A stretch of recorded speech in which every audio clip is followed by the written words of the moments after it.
আমাদের স্কুলের কাছেই মেয়েদের স্কুল। আমার বোন সিমি সেখানে ক্লাস 8-এ পড়ে। আমরা ছাত্রছাত্রীরা একসাথে যাওয়া আসা করি, তাই আমাদের মাঝে বেশ ভালো বন্ধুত্ব।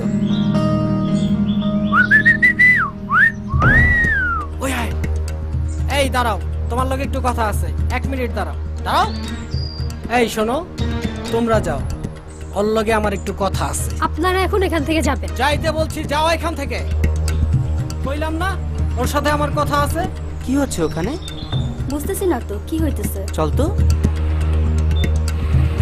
এসব কি হচ্ছে? কি হয়েছে এটা তোমার দেখতে হবে না, তুমি তোমার রাস্তায় যাও, ঠিক আছে? ওদের রাস্তা আর আমাদের রাস্তা এক। ওই বেটা, তবে স্কুল তো আলাদা, আবার রাস্তা এক হইলো কেমনে? স্কুল আলাদা হতে পারে, কিন্তু আমরা সবাই শিক্ষার্থী। আপনারা যা করছেন তা অন্যায়।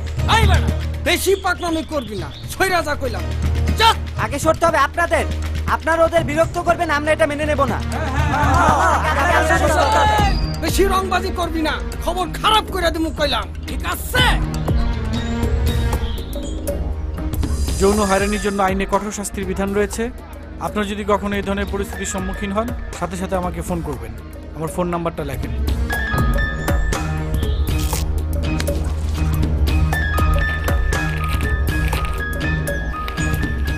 ভাইয়া, এটা থানার এসআই নাম্বার। নাম্বারটা আমারে দাও, আমি থানায় ফোন করতেছি। ওই ভাগ, পুলিশ আইতাছে। হ্যালো, ভাগ ভাগ ভাগ।